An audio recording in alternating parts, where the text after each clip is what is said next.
Glory to Jesus Christ. Glory forever. Дочушок Єсус Христушник. Mindrike, amen. Слава Ісусу Христу. Slava навеки. We have completed the first week of the Great Fast. Maybe some of us stand it strong, but now we are feeling the weight of it. Maybe some of us started weak, struggling to make some changes in our daily routine. And maybe some of us haven't even started yet at all, thinking there is still time. I will get serious later. Wherever you are in this journey, today is a day of encouragement. Today, on this Sunday of Orthodoxy, we celebrate the triumph of the true faith, the victory of Jesus Christ's image among us. The icons we see in our churches, in our homes, remind us that the unseen God became visible in Jesus Christ. He took on our human nature so that we might be restored in His divine image. But let me ask this. What image of Jesus Christ are we showing to this world?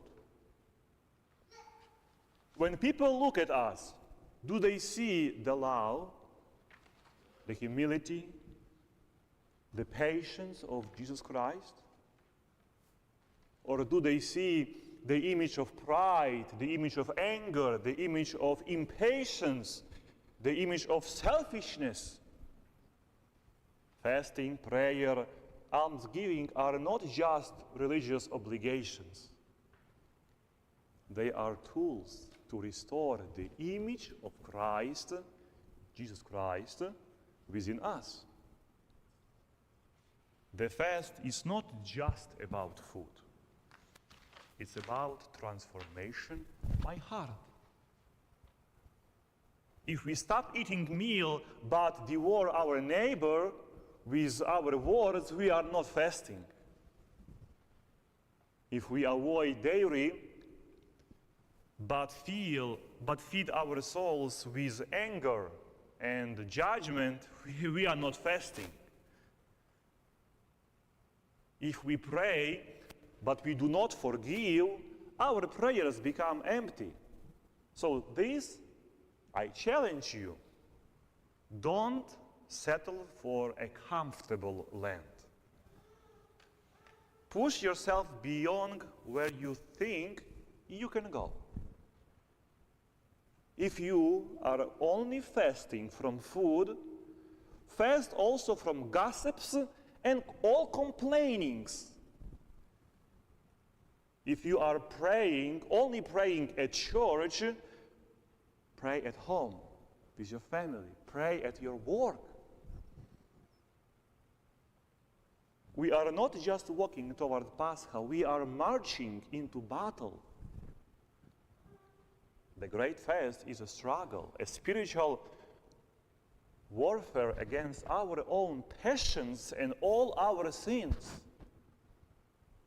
And Jesus Christ doesn't call us to be passive observers, but active warriors in the faith.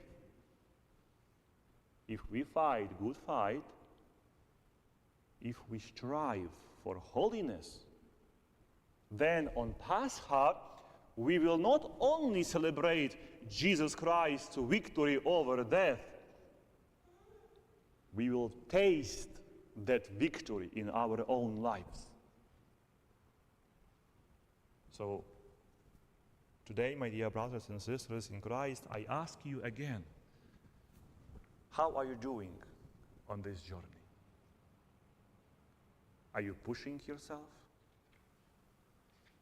Are you striving? The church gives us everything everything we need to be victorious.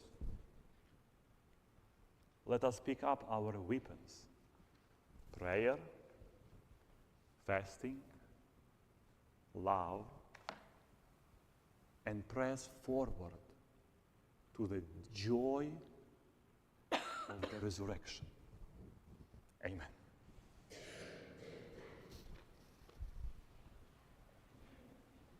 Ave